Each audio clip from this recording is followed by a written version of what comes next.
Moshi Moshi कोनेचिवा होकाइरी होरेवा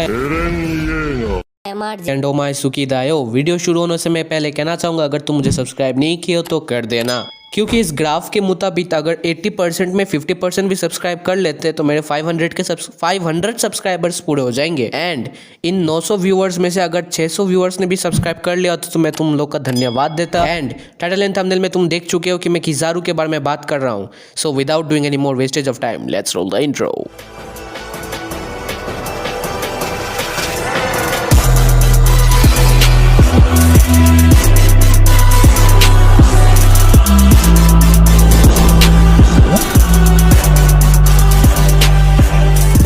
Kizaru उन लोगों में से है जो लोगों को तड़पाना बहुत ज्यादा पसंद करता है, इसलिए मैं उसको साइकोपैथ कहता हूँ। एंड वहीं पे लूफी, हाँ बिल्कुल, लूफी भी लोगों के ड्रीम को तोड़ने में बहुत मदद करता है। यानी तुम बेलामी का केस लो तो लूफी ने बेलामी के ड्रीम को तोड़ दिया, फिर उसको तड़पाया। एंड यू नो व्हाट, मैंने लूफी के ड्रीम पे भी बहुत सही सी वीडियो बनाई है, तो जाके टॉप लेफ्ट कॉर्नर पे तुम्हें लिंक मिल रही होगी, उसको देख लेना। नहीं सो अब मैं तुमसे कुछ सवाल पूछना चाहूंगा। सबसे ज़्यादा टेरिफाइंग होना क्या होता है, यानी सबसे ज़्यादा टेरिफाइंग साइको होना क्या होता है?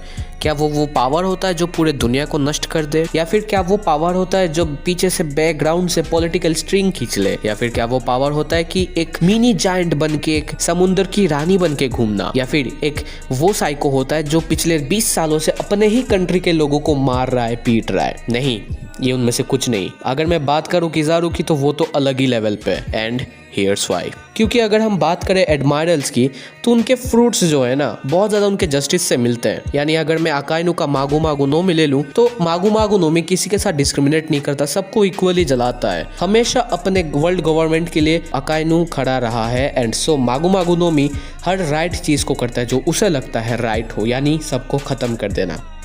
बात करें आओकी के हिए नोमी की तो आओकी जी काम एंड ठंडा है, जस्ट लाइक आइस। एंड वो डिसीजन भी बहुत चिल ठंडे मूड से लेता है। बट किजारू का पिका पिका नोमी तो भाई आयरोनिक चीज़ है, मैं बताता हूँ क्यों। लाइट जो है वो बहुत ज़्यादा फास्ट है, अपना डिसीजन बहुत जल्दी लेता है, बट वहीं पे किजारू बातें धीरे करता है, एक्शंस धीरे करता है। मतलब समझ रहे हो ना कितना आयरोनिक फ्रूट है।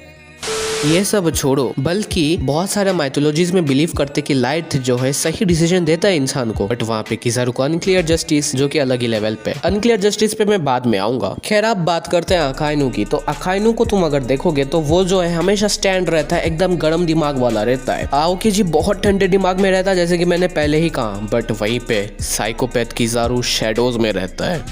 हर एक्शन के पीछे उसका कुछ ना कुछ बिहाइंड द मोटिव रहता है, इसलिए वो हमेशा एक परछाई में छुपा रहता है, जबकि उसका खुद का फ्रूट लाइट फ्रूट है। अब इससे ज्यादा आयरोनिक और क्या हो सकता है भाई, मेरे दिमाग में नहीं आ रहा। और यहीं पे आता है मेरा दूसरा point, Kizaru directly world government का गुलाम है। हियर्स व्हाई, किजारू कभी भी किसी भी चीज का क्यों कैसे ये सब नहीं पूछता, वो डायरेक्टली जाता है, अपना काम करता है, किसी को मारता है और आता है। एंड यही चीज इसको एक लिविंग लुर्किंग विलन बनाती है, या फिर सबसे ज्यादा इविल साइकोपैथ बनाती है। क्योंकि अगर वर्ल्ड गवर्नमेंट ने कह दिया जाओ जाके लूफी को मार दो, वो जाके मार के आ जाएगा, क्योंकि किजारू फंक्शन भी तो एज ए रोबोट करता है ना, उसको तुम कुछ भी हुक्म दे दो वो करके आ जाता है। हाँ अरे किजारू एक काम करना, जाके 2 कप चाय लाना। ओह चाय लाना, ठीक है लाता हूँ। वो मतलब कठपुतली की तरह है, एंड यही उसको एक विलेन बनाती है। क्योंकि अनलाइक अकाइनू और आओकी जी जो अपने दिमाग से सोचते हैं, किजारू वो नहीं करता, क्योंकि वर्ल्ड गवर्नमेंट जो है हमेशा सही रहती है, ऐसा उनको लगता है। तो इसलिए अगर कोई बंदा अपने आप को वर्ल्ड गवर्नमेंट के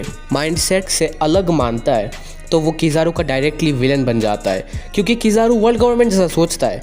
एंड यही तो वो प्रॉब्लम है, क्योंकि किजारू यहाँ पे सबसे ज़्यादा डेंजरस हो जाता है। एंड इसीलिए persons like kid, Luffy, law, या फिर कोई भी सुपरनोवा हो जाए, या फिर कोई भी बंदा जो अपने आप को वर्ल्ड गवर्नमेंट के फैसलों से दूर रखता है, किजारू उनका डायरेक्ट विलन बन जाता है। अब मैं कुछ अलग चीज़ प्रेजेंट करना चाहूँगा, वो है अनक्लियर जस्टिस। तो अनक्लियर जस्टिस बहुत पहले से एक बहुत बड़ा गर्म टॉपिक बना हुआ है हमारे कम्युनिटी में, अगर तुम कहीं भी वन पीस को फॉलो करते हो। लेकिन मैं ये चीज़ ज़रूर देखता हूँ कि लोग बहुत बार अनक्लियर जस्टिस को थैंक्स या फिर एक टाइप से अप्रिशिएट करना भूल जाते हैं, क्योंकि ये कितना ही ज़्यादा एक कंट्रोवर्शियल टॉपिक है एंड हमारे जैसे यूट्यूबर्स को आगे बढ़ाता है। अब तुम जानते हो कि मैंने वन पीस के मांगा को रीड करा हुआ है, एंड यहाँ से मुझे एक चीज़ पता चलता है कि किजारू का अनक्लियर जस्टिस एक्चुअली एक अनक्लियर जस्टिस नहीं है। उसका सिंपल मीनिंग होगा इनएक्यूरेट। देखो अनक्लियर का मतलब होता है किसी तरह से मतलब धुंधला हुआ रहना, बट इनएक्यूरेट का मतलब सीधा रहता है कि वो गलत है। And here the point comes in. क्योंकि अगर किजारू ब्लाइंड होके वर्ल्ड गवर्नमेंट को फॉलो करना शुरू कर दे तो उसका जस्टिस तो रहा नहीं ना, वो तो गॉड बन के प्ले करने लगा वर्ल्ड गवर्नमेंट के लिए। लोगों पे तो उसका जस्टिस बना ही नहीं रहा, उसका मोटिव बना ही नहीं रहा, वो एडमायरल बन कैसे जाएगा। So here is the reason. मुझे लगता है वो इनएक्यूरेट जस्टिस को इसीलिए फॉलो करता है क्योंकि वो अपने किस्मत को प्ले आउट करने देता है, यानी वो कुछ ऐसे कांड करता है जिसके बाद वो रुक जाता है और फिर देखता है कि आगे क्या होता है।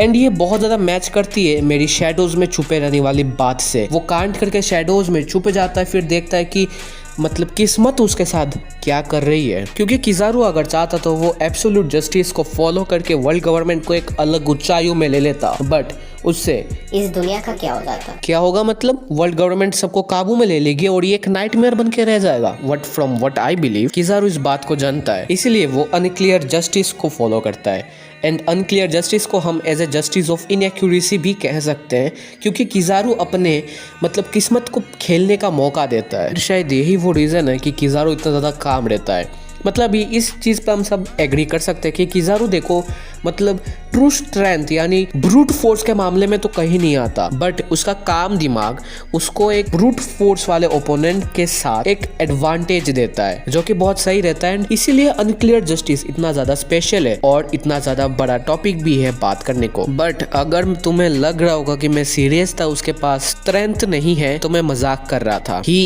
Is obviously a monster in strength. सच बात कहूँ तो उसने कभी ऐसा मतलब कहा नहीं है कि देखो मैं कितना ऐसा नहीं है वो बंदा, वो कभी सीरियस ही नहीं हुआ था। जैसे कि मैंने कहा वो काम माइंडेड है क्योंकि अगर तुम पे स्ट्रेंथ नहीं है तो तुम एडमायरल कैसे बन गए। मतलब सोचो अगर वाइस एडमायरल गार्प जैसा लोग हो सकते हैं तो इस पे कितना ही स्ट्रेंथ होगा।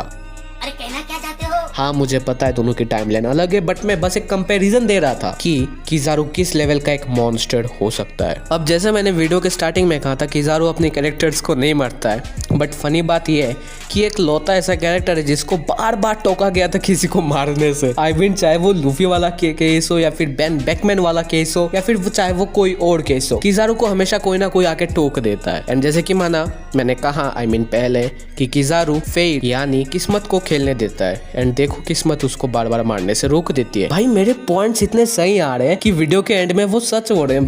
भाई बहुत सही स्क्रिप्टिंग करता हूँ आजकल तो। अब मैं इस वीडियो को रैप अप कर दूंगा 2-3 मिनट में, बट उससे पहले मैं बात करना चाहूंगा किजारू के पावर एंड रिस्पॉन्सिबिलिटीज के ऊपर। एंड मैं ये भी समझाऊंगा कि मुझे क्यों लगता है कि किजारू एक साइको है। ये एक थोड़ा कठिन वाला सवाल और कठिन वाला क्लिकबेट किया है मैंने, बट मुझे लगता है कि वो साइको कांड करने वाले हरकतें तो करता है एटलीस्ट। अब मैं अगर रिस्पॉन्सिबिलिटी की बात करूँ तो मैं इसे बहुत जल्दी खत्म करना देना चाहूंगा कि किजारू एक एडमायरल है, उसको रिस्पॉन्सिबिलिटी का मतलब पता है, भले ही वो अनक्लियर जस्टिस वाला हो। अगर हम उसके रिलेशनशिप के बारे में बात करें तो किजारू एक लौता अकाइनू का दोस्त है जो उसके सबसे ज़्यादा क्लोजेस्ट है, एंड कहाँ तो उसका दोस्त भी है। एंड हमने बहुत बार देखा है चाहे वो फिल्म्स हो या फिर सीरीज खुद भी हो, किजारू हमेशा एक अच्छे हैंडफुल एडवाइस अकाइनू को हमेशा देता है जब भी अकाइनू फ्रस्ट्रेट हो जाता है फाइरेट के ऊपर। सो मतलब ये रिलेशनशिप बहुत फनी भी है बट इंटरेस्टिंग भी है। अब इम्पोर्टेंट बात है किजारू का फाइटिंग स्टाइल। देखो किजारू नॉर्मली तो ज़्यादा टाइम पास नहीं करता जब भी वो लड़ता है। हमने ये तभी देख लिया था जब वो जोरो को मारने चला जा रहा था, जस्ट जब हमने स्ट्रॉ हैट्स को देखा था किजारू के साथ लड़ते हुए ऑब्वियसली। और ओर्स जूनियर के खिलाफ तो भाई वो पट से हेड शॉट करने जा रहा था। एंड किजारू इतना ब्लड थर्स्टी वैसे तो नहीं है बट कभी कभार हो जाता है। एंड ये मतलब ऐसा काम है कि वो उसे लड़ने का मतलब नहीं है, उसको डायरेक्टली काम खत्म करने से मतलब है। जैसे कि मैंने पहले कहा था he is a robot type thing, but ये तो हिपोक्रेसी होगी ना मेरे वीडियो के पहले पॉइंट्स में, तो मैं तुम्हें समझाता हूँ। देखो किजारू एक ऐसा कैरेक्टर है जो अपने फाइट्स को बहुत सैडली ये बहुत ही ज्यादा सार्केस्टिकली लेता है। जैसे उसने आर्लोंग को इतना तरपाया था back in the Fisher Tiger flashback कि हमने देखा कि उसने किस तरह से आर्लोंग के साथ खेला था, उसके हड्डी तोड़ दिए थे। मतलब भाई उसे मजे आते हैं। मैंने वीडियो के स्टार्टिंग में ही तुम्हें फन फैक्ट में बताया था। एंड अगर तुम्हें पता ना हो तो आर्लोंग जो है पहले से ही बहुत पिटा हुआ था, बट किजारू थोड़ा और आगे गया और थोड़ा और दिखाया कि देख तेरे और मेरे में औकात क्या है, जबकि उसको करने की जरूरत नहीं थी तब भी उसने किया ही है भाई साहब। मतलब एडमायरल हो, विधायक हो, तो मतलब कुछ भी। हाँ अभी तक तुम्हें बिलीव ना हो रहा तो एक और एग्जांपल दे दूं। साबोडी आर्क में भाई वो ये बंदा स्पीड ऑफ लाइट में चलता है, वो बिना किसी के नोटिस करे पूरे सुपरनोवा को जान से मार सकता था। तुम आर्ग्यू करो या ना करो, but this man could have killed them easily with ease, but उसने ऐसा नहीं किया। उसने उन सबको टॉर्चर किया, उसने उन सबको उनकी औकात दिखाई, फिर जाके उसने उन सबको टाला, उसके बाद भी उनको नहीं मारा। मतलब औकात दिखानी हो, सार्केज़म दिखानी हो, मतलब देख रहे हो उसके कांड लाइट फ्रूट के एकदम ऑपोजिट में आ रही है भाई। मतलब ये बंदा अलग ही लेवल का है और इन सब हरकतों से उसका जो ओपोनेंट्स है वो मेंटल ब्रेकडाउन से गुजरता है, जैसे लूफी भी करता है बट अलग वे में। एंड यही तो है एक ultimate satisfaction for a psychopath. Well, with that aside, I am MRJ taking my leave and and screen पे बहुत सारी वीडियोस दिख जाएंगे, उनको देख लेना, उस थ्योरी देख लेना, हमारी जुआ थ्योरी देख लेना, लूफी का ड्रीम देख लेना और भी बहुत सारी चीज़ें देख लेना। With that being said, I take my leave, sayonara.